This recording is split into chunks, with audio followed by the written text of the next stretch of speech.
Hey,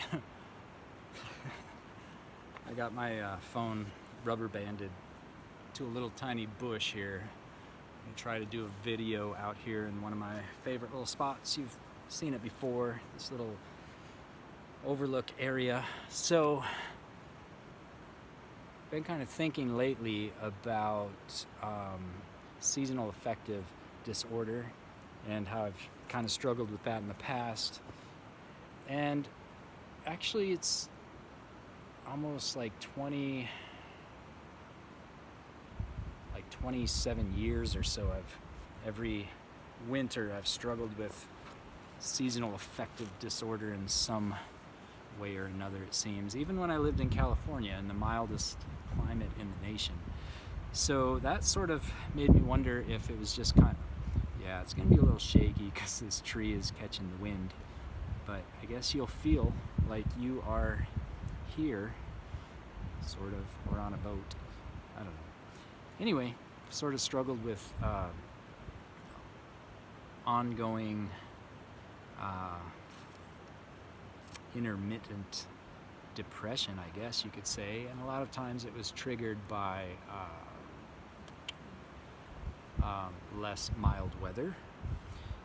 And so I've kind of, through the years tried to figure out different ways to deal with it. Sometimes I've just tried to ignore it. Last season I started a round of Prozac, which I then discontinued after a little while because the weather got better again, and I just felt like, I don't know, do I really need this? This year I've just been really kind of trying to observe it more, kind of watch what's been taking place in my mind, and I have noticed it kind of coming on. Seems to really kind of show itself right around Christmas time, Thanksgiving, Christmas, as the season starts to change, and then usually will last until April or so. This year I've thought, I don't really want to get on medication unless I really feel like I need to, and as of yet I have not felt that I really need to. Instead, I've just been kind of attacking it in a different sort of way, and I just wanted to talk kind of briefly about what that way has been. And I mentioned in some previous videos that some of the books that I've been reading more recently that have been most influential are The Power of Now and The Untethered Soul, which actually I just happen to have with me today on my little walk here. This little guy practicing the power of now is kind of like a condensed, very practical version of the power of now, and I prefer it over the original for that reason. And then The Untethered Soul, two different authors. They're talking about the same thing from two different perspectives. I appreciate both in different ways. So anyway, those have been really helpful. So I'm really trying to practice those this year, and I've been finding that it has been working. So I just want to pass those along to you, and also wanted to kind of explain how my experience with this philosophy has been. So to begin with, starting to realize that depression really is a mind thing. You can try to run from it, but you can't hide from it, and ultimately you're going to have to just kind of realize that it is a mind thing, and that you're going to have to deal with the way you've trained your mind, the habits you've created in the ways that you have trained your mind to think. And so that's really what I'm coming to see this year, is that I've, through these 27 years of dealing with it, I haven't really found healthy ways to actually deal with the issue. And the issue is the patterns of thinking that I've created for myself. And so now I've got to really, I guess, first, I don't know that you even really have to identify the patterns, but you do have to realize that that's the case. You have to realize that moving someplace warmer isn't going to fix it. Creating more hobbies isn't going to fix it. Doing more of the things you love isn't going to fix it.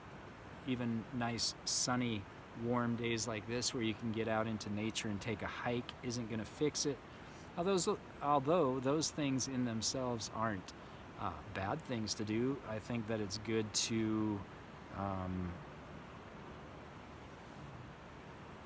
do things in your life that enhance the positivity, I guess, that you experience. But ultimately, you have to kind of deal with the source of I have to deal with the source of my depression, which is the way I've allowed myself to deal with my thoughts, my habits of thinking. So to flesh that out a little bit, it's almost like I need to do this in several different parts. But to begin with,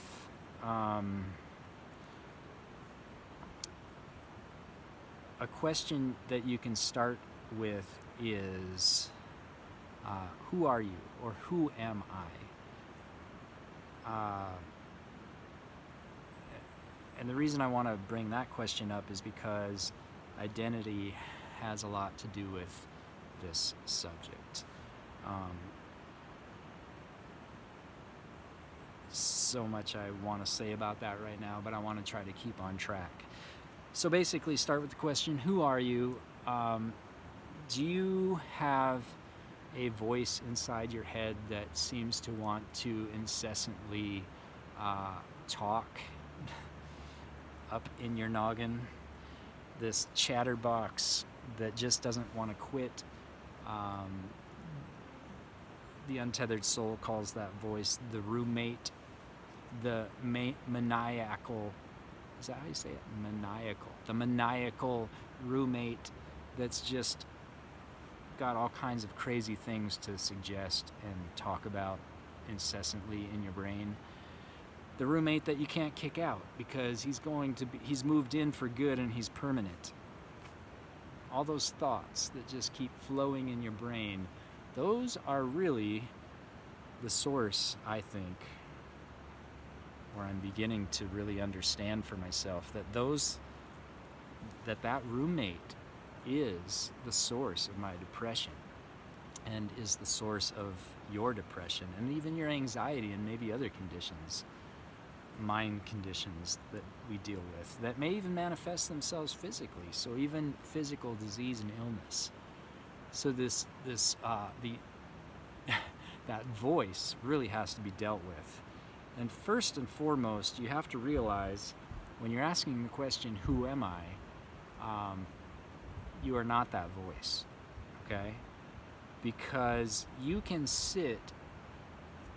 do that for a couple seconds right now. Sit and think about, observe that voice. It's probably running right now, saying all kinds of things.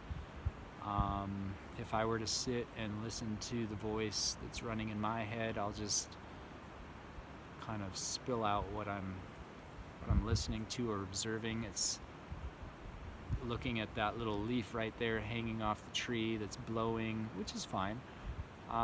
It's probably thinking, hurry up, you need to say more, you're at 9 minutes. It's saying, what are you even talking about? Are you making any sense? It's saying, I don't think anybody's even going to be listening to this video in the first place, and then it's saying, but why do you even care if somebody's watching this video? Does it really matter? Are you trying to boost your ego? Are you trying to be some kind of a psychologist? You don't even have a psychology degree. You're not a therapist. It's saying all these things. And if I were to identify with those thoughts that continually run through, I would be a mess. And I think that in the past, because I have identified with those thoughts and I have allowed those thoughts to manifest or to become, or to take hold in my brain, I have become a mess. And that really is what depression is. It's becoming a mess because, hey, here comes an airplane. Because those thoughts are really messing you up. And making you depressed. So you have to come to terms with that. You have to detach from the thinker and become the observer of those thoughts are just going to be constantly flowing, and that's okay. Doesn't matter, but just realize those thoughts aren't you. You don't have to identify with them. Just let them go. Let them come in, let them flow out. Let them come in and let them flow out. All those thoughts that I just rattled off to you, they were just thoughts.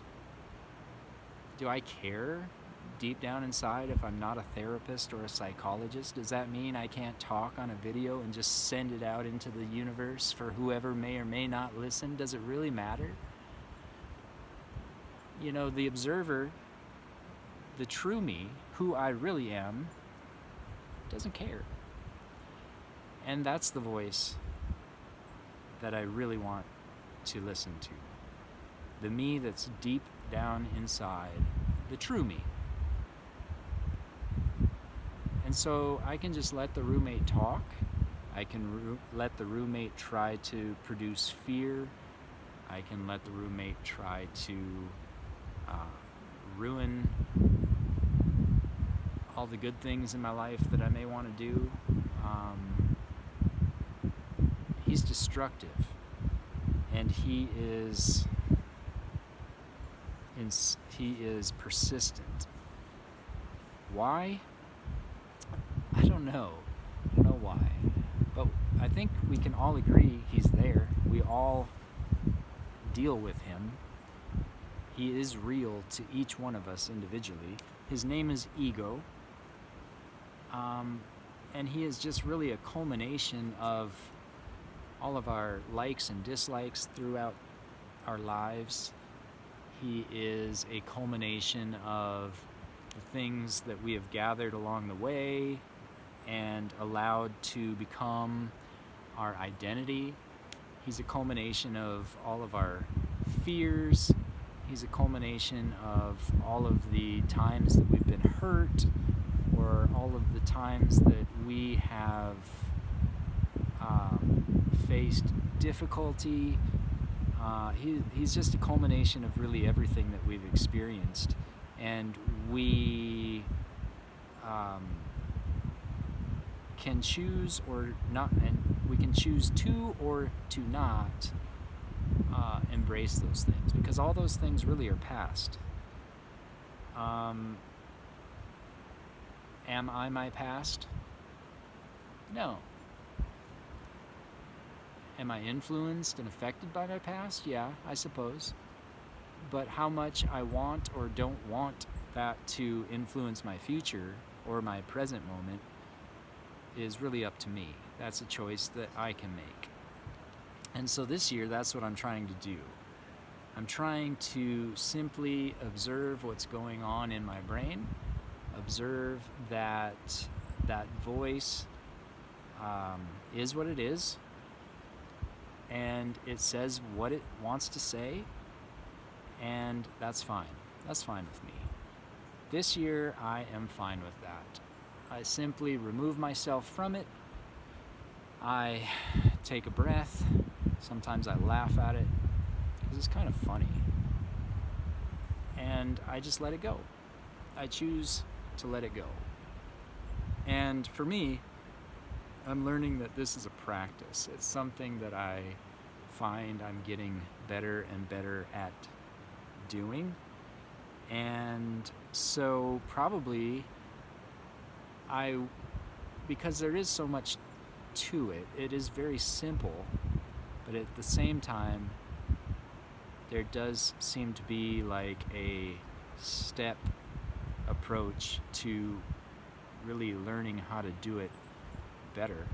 And so maybe in the next few videos here down the road, I will kind of go through the step by step. The first step I think I kind of really went into today is detach from that voice. Recognize that the voice is not you. It's just a voice. It is what it is. And in the next video, we'll cover the next step. So anyway, hope you're doing well. Hope you are dealing with your own anxiety as we go through this busy, frenzied holiday season. And I hope that you are keeping your peace and joy and hope alive, and that together we'll get through this not only Christmas craziness, but also through this season of shorter days, darker mornings, colder climate and such. So yeah, anyway, talk to you